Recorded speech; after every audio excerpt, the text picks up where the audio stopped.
welcome today to the Overcoming Adversity thing. And as we start, for those of you that are taking notes, all of you have come today, and I'm so thrilled, but all of you have come for different reasons. And so I want you to write down something that is an adversity, something that is a challenge right now, maybe something you've been through in the past or currently going through, and you need some help. There's on their top line, I think it says write down something. You can write it in code. If you don't want anybody to read what you're writing, that is fine with me. This is your paper. I'm not taking it up. So write down just something that is an adversity. I think part of the reason I chose this topic is I was asked to speak in this area where there was a huge tragedy that forever changed this city. And I worked those first 3 days. I was down there helping out at the Civic Center. But we wanted to reach out and bring some hope to in this area, people that live in this area, but all of Uvalde, because of just what has happened in this community. And for the people that live close by, there's not the laughter of children. There's not the ringing of bells. There's not watching kids skip and play anymore. And your adversity may look very different than mine or than what the community has gone through. But as you're writing them down, maybe it might be that it's bills and finances. It might be that you're a single mom. It might be your husband left you for another woman. Might be a sickness, or you've lost a spouse or a child or a grandchild. Family conflict. Maybe your family has broken up and nobody speaks anymore. Caregiving challenges. I had a number of years, 10 years straight, of caregiving. Your kids make wrong choices. There are all sorts of adversity and challenges we have. And what happens so many times is we get isolated. We think we're the only ones going through a difficulty. But I firmly believe that we have a God-given right to overcome in any adversity that we face. It doesn't mean it's a skip in the park, but I do believe that we can overcome. And I think one of the main things that I discovered was that my perspective was so key as I was moving through and still move through different aspects of adversity in life. What is your perspective of your crisis? And perspective is how you view something, how you see it, or how we interpret it. And number one in your note-taking, the big key in crisis is seeing it from another perspective. For me, it was from God's perspective. I remember walking around MD Anderson, and my husband was 51 when he was diagnosed and 52 when he passed away. But I was walking around MD Anderson, and one day I needed to breathe. He was doing 10-hour chemo treatments, and I was like, Lord, I see Joe in a win-win situation. Either you heal him, we have this great testimony, and we share it, or you take him home, and he's with you. But I don't see myself in a win-win situation. If you heal him, great. We can go on with our life and everything we had planned. But if he doesn't make it,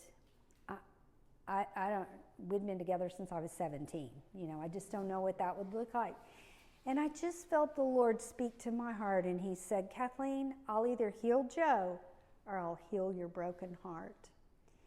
And as our story went, he was gone 9 months to the day of diagnosis, and I was left to pick up the pieces. But through that journey and through that battle, I knew somehow, some way, I would be okay. I didn't know how I was going to move forward. I couldn't imagine. I couldn't even go there because we were in such a battle. But, getting a different perspective of our problem, I think, is very key. And even in the Bible, and this isn't a Bible study, but, in Isaiah 55, 8 and 9, it says, God says, my thoughts are not your thoughts, neither are my ways your ways. Hi, come on in. And as high as the heavens are above the earth, so are my ways higher than yours. And so I think many times in our crisis we can feel alone, we can feel isolated, or feel like God's forgotten us or something like that. And the truth is, he's not up there wringing his hands saying, oh my gosh, I never saw this coming and all. But he is right there, I feel like, to walk us through our situation and our crisis. My mom battled a rare autoimmune disease, and she got sick when she was 64. I'm just going to say that's younger than I am now. But it rocked my boat. And that was before my husband got sick. But I say to this day, my mom, who was a great lady, taught me more in her dying. And as those, 9 years that I watched her suffer and slowly slip away, that really prepared me in some ways for what the journey I went through with my late husband. But one of the things I really struggled with Mom was, why my mom? Why now? Why is this happening to me? Why? And I kept wanting the answer. And a wise man said to me, he said, Kathleen, the big question is, if you never get the answer to the why question, can you still trust God and move forward? And I said, I don't know. I'm going to have to think about that. You see, many times we want to know why. We think if we understand why something has happened, that it will make us feel better. But it's our heart that's hurting. And answers to the why question don't really heal our heart. But I got really, and I think when we get so hung up on the why question, it keeps us stuck. It keeps us from moving forward. So number 2 in your note taking, in crisis, don't focus on why. Focus on what. And when I say that, I mean, for me, I said, God, what do you want to work in me, and what do you want to work out of me? Because I don't want to go through this pain and not come out better. I'd seen a lot of bitter people, and I didn't want to be one of those. So, maybe your perspective can be, how can I grow? What is it that I can grow in my adversity? What is it?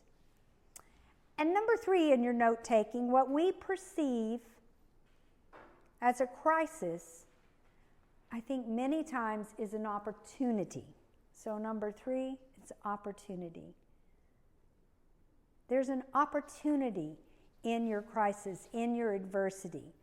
There is a way that you can overcome. My prayer, constant prayer, and I love going to school board meetings and city council meetings, wherever I can go to pray for Uvalde, because it's been heartbreaking what's happened here in this community.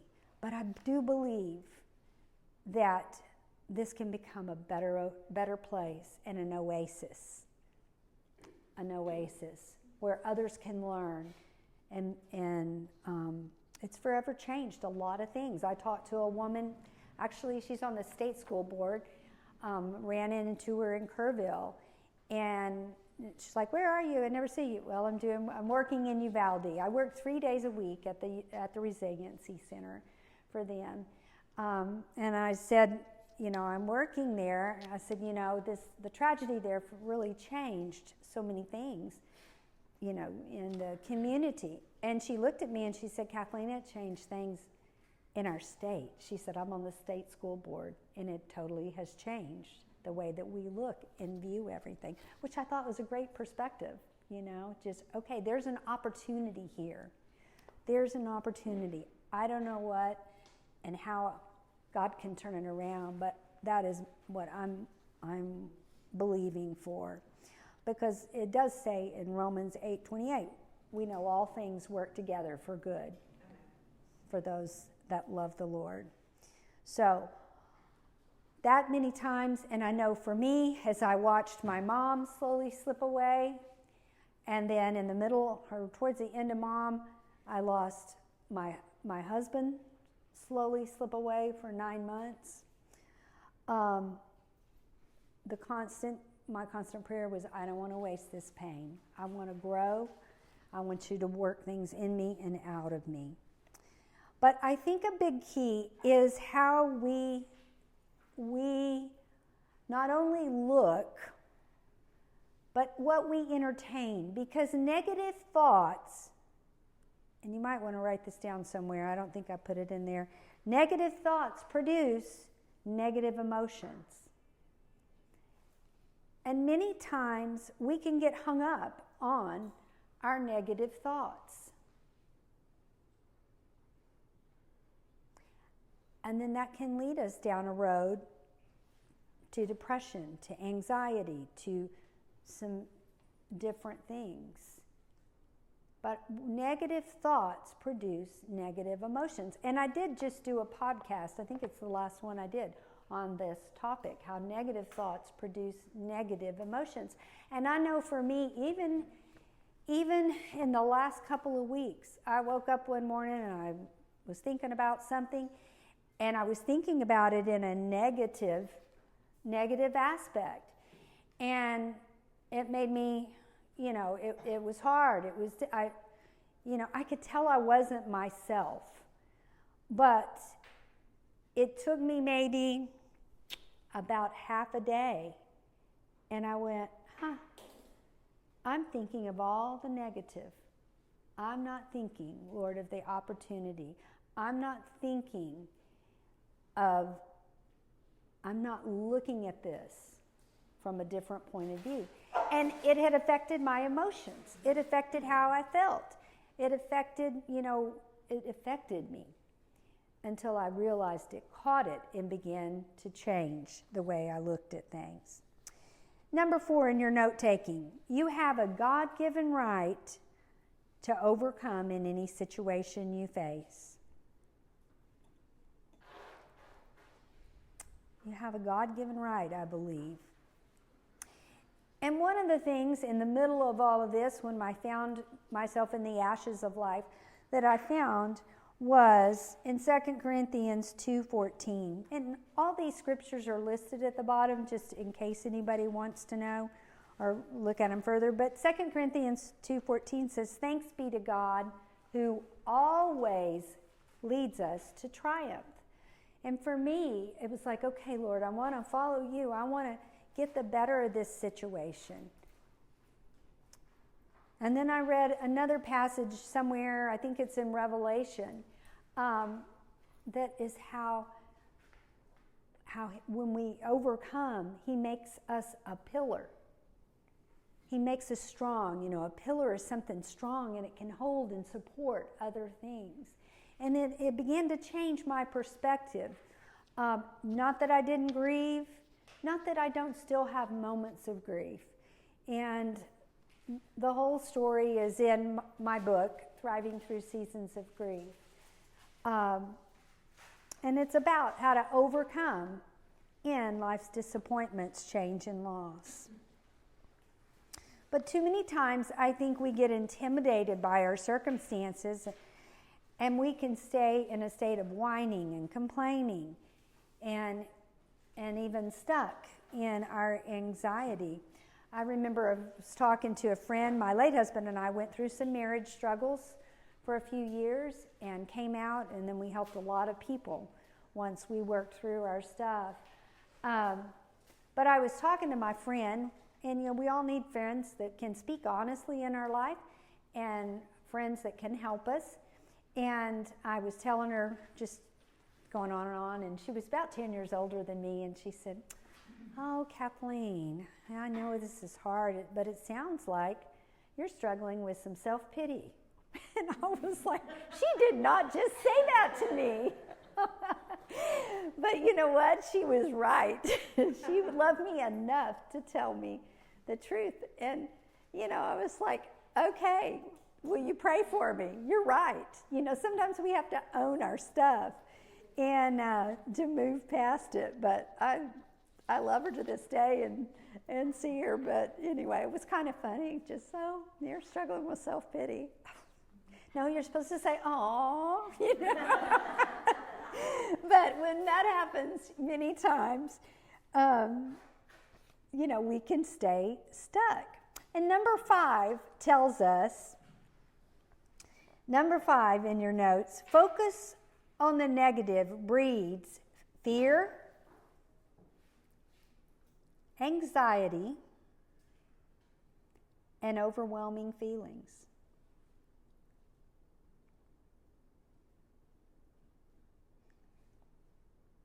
Fear, anxiety, and overwhelming feelings. And do you know that in the Bible, 365 times it says, do not fear? Okay, that makes it pretty important. God's like repeating himself and repeating itself. It's kind of like as we're all women here, it's kind of like telling our kids, pick up your clothes, brush your teeth, all of these kinds of things. But when we focus on the negative, it can produce fear, anxiety, and overwhelming feelings. And it can distract us from growing.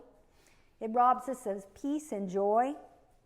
And we can become self-centered people if we're not careful.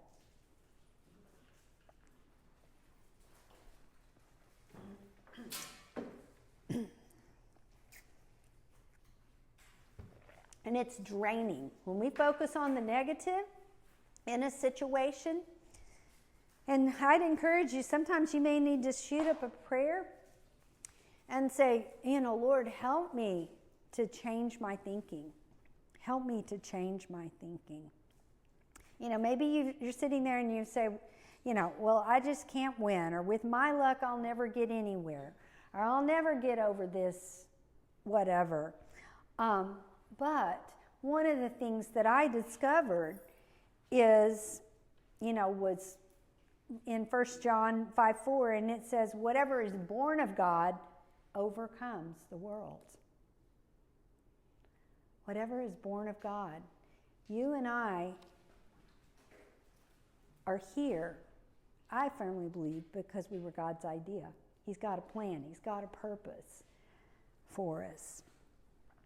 Number 6 in your note-taking, the definition of overcoming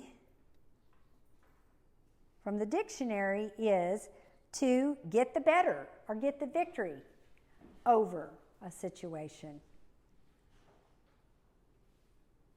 To get the better. So, in overcoming, it's how can you get the better end of the deal in whatever you're going through. And I don't know the exact answer to that because I don't know what your situations are.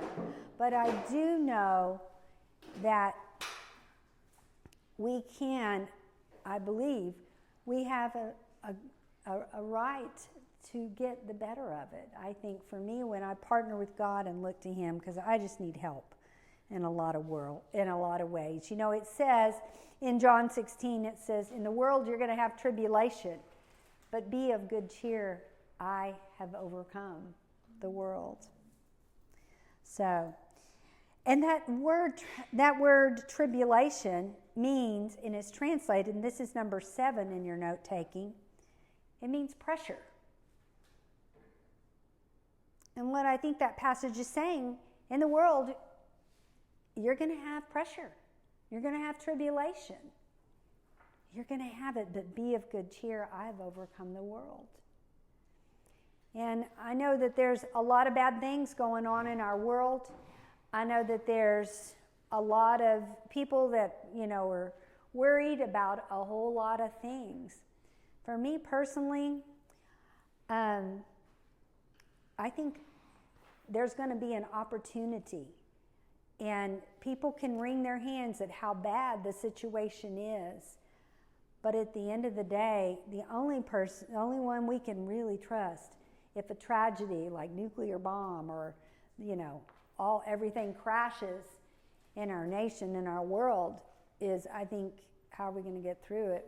We're going to need, for me, it's going to be depending on the Lord. Because in the midst of losing my husband, my mom, and then right after my mom passed, my dad passed. 6 weeks after my husband was gone, my dad was in Texan Heart Hospital with a 90% blockage in his heart. And my mom was an invalid by that point, and I was having to get full-time care. Folks, I was still trying to get my balance from, trying to, now where's my house? Now what does my life look like? And then all of a sudden I was watching the other two people. So the 3 people that were the most significant in my life were gone in a short amount of time. I have 3 wonderful kids, but guess what? They lost their dad. They had enough to deal with. They were all young adults at that time. Our youngest had just gone to college. So what I'm speaking to you is not preaching. It's something I've lived. And by the grace of God, I'm still standing. And I love offering that hope to other people, because it almost took me down. It almost did. But I believe God is too good to let us encounter a problem without providing a provision for us. And I think many times we can focus on the problem versus the provision that God has for you and me. And when Joe was gone, and then I got the call, and my dad was 10 years older than my mom, and so I was having to oversee all of her care, and it was like, they said, we're taking him, he's going to Texan Heart Hospital. And so I jumped in the car, called people as I was going just to make sure my mom was covered and taken care of. And really the provision in that situation was that God was with me. He was with me and he helped me. And do you know that Dad was diagnosed, he went through the heart procedure, he was diagnosed with metastatic bone cancer, and they said he's got 3 months to live. I had just gotten that news, had been at the hospital all day long, was trying to wrap my head around what that really looked like, because I knew I had to get some stuff in order before he left this earth. And the caregiver called the very next morning and said, you need to get over here, it's your mom. And when I got there, Mom was gone. And so then I had to walk into that hospital room and look my sweet daddy in the eye and say, Daddy, Mom's gone. She's with Jesus. He was still trying to wrap his head around his own diagnosis.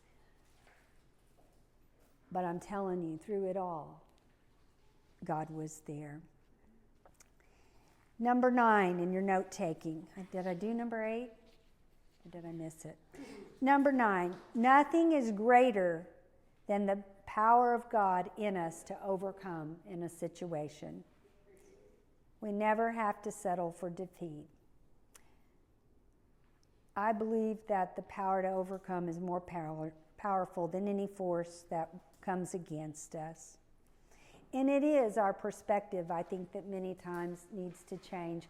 There's a story in 2 Kings that talks about Elijah, and he had this servant that was with him, and they were looking over the hill, and the servant's kind of wringing his hands and saying, look at this army, they're going to wipe us out, they're going to kill us all, it's, gloom, doom. He was saying all these things.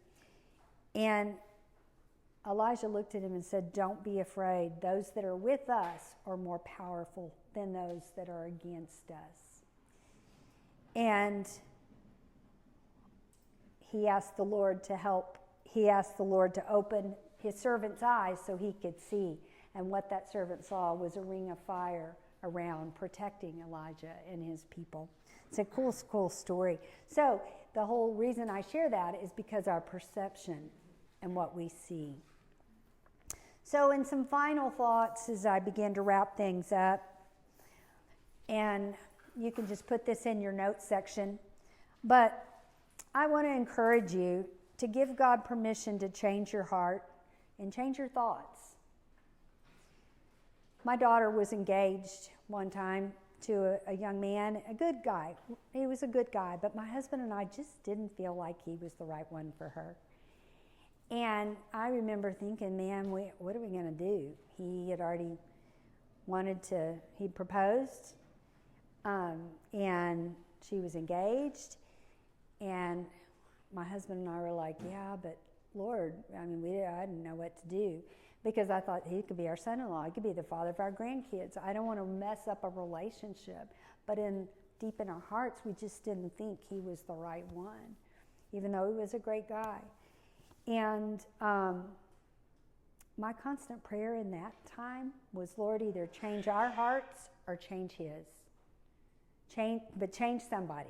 Either change our heart or change his.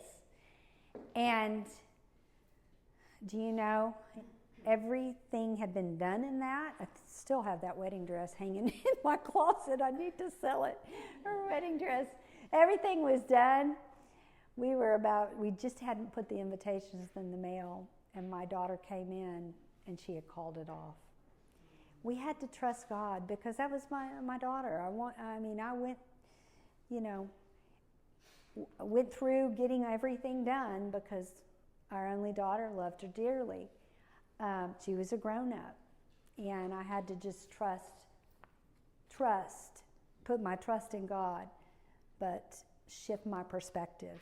And so many times we need our perspective and our thoughts changed. So I challenge you to ask God to change your heart or theirs, because that puts you in a win-win situation.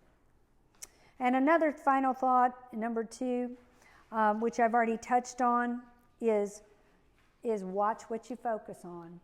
And when you find yourself playing with negative Nancy, just tell her you don't want to play anymore. You don't want to play with her, because all of us can do it. All of us can do it. But it's when we stop ourselves and repent and say, God, help me change my thinking, just like I did, recently. It can help us see things from a different point of view. And my next thing is focus on God versus your problem. Make him bigger than your problem. When my mom was so sick, I found a passage and it said, I've set the Lord always before me. Because he is at my right hand, I will not be shaken. Because my world was shaking. My precious sweet mama went from being a vivacious, outgoing woman. She's kind of like Mimo. And she was short. You like Mimo? Mimo reminds me of my mom. She does. And she was, her hair was always good and her lipstick was always on. And all of a sudden she went to not a vegetable state, but Mom couldn't think. She went through a period where she couldn't even eat. She had difficulty walking. There was a lot of things, because what we found out 2 years later was the disease was in her brain. The rare autoimmune disease was in her brain, but it took us a while. But that scripture held me together in all that, was that God was at my right hand. And I think number 3, just another bullet point in overcoming, begin to thank God for the opportunity. I think I heard a phrase or a song years ago that went, overcoming any problem begins with a grateful heart. And we have to look at what do we have? What can we be grateful for? And Thanksgiving, I think, opens that door. There is something, I remember walking around in MD Anderson, and as bad as our situation was, and he had a cancer that only 2 in a million get, they didn't have a protocol for how to treat it, really. But as I'd walk around, I was like, okay, what can I be thankful for? What can I be thankful for? Well, there were people there pushing their children in wheelchairs. There were children, small children there. And I could thank God in that moment that this wasn't one of my kids. And I'm very sorry if that is your story. But that's what I could be thankful for. There's something you can be thankful for. I remember writing in a little journal, and I tried to do it every night because after when my world was falling apart, it was like, oh my word, I've got to get focused on what I have to be thankful for. So every night I wrote down a little something that I could be thankful for. And one day, it had been such a tough day, all I could do is They're going to leave, but I was going to see if we could Yes. just raffle something just in case they won. Oh, okay. Okay. Or You sure? Yes. Okay. we can call you. I can call you. If you win, we'll call you. Thank you all for coming. I know you have to get her. I enjoy reading your articles in the newspaper. Oh, thank you. Thank you. Nice to meet you. Story for You got yes. Do what? You helped me put it into Good. Thank you. Thank you for that. Okay. I know some of you are on your lunch break. Yeah, I have this. Go ahead. We'll talk. We'll talk. But overcoming, I think I was talking about just overcoming begins with a grateful heart. And I was telling you the story about couldn't think of anything to be thankful for. And I'm sitting there brushing my teeth.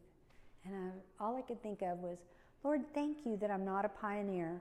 Thank you that I have running water. I would not have made a good pioneer. It just wouldn't have worked for me. But I could thank God, and that's what I wrote in that journal that I still have. Thank you, I have running water. But it was that bad, I'm just being honest. And number 4, just another final point, is breathe. Breathing is a discipline. And many times we just have to step back and take a deep breath. Counselors, psychologists will tell you, okay, breathe in and breathe out. And there's something that when we breathe in, it sends a message to your brain that everything's going to be all right. Did you know that? Whatever you're facing, however bad it is, and you start to get anxious, you start to get worried, you start to get this and that, it's just like having a baby. How do you get through it? You have to breathe. I tried holding my breath, and it didn't work very well. But it helps calm us down, too, and I know that's a simple thing, but it is a true thing that I want to just share with you. So I hope you got some good information out of it. I'm available to stay after, to visit, to pray with you if you want that. And I just pray that God help you in overcoming whatever adversity that you have. And check me out on social media. Check out the podcast. This one, it might take me a few days to upload it, but I will get it done, and it'll be out soon. The Lord bless you guys. And Miss Annalisa, you want to do that?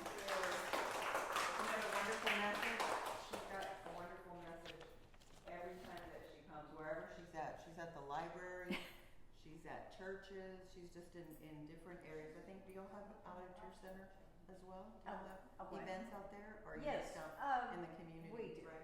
So she does an excellent job. Thank So you. I'm just going to take like 5 minutes of your time just because today the focus was on her. Hi there, it's Kathleen here, and welcome to The Gathering, bringing God into everyday life.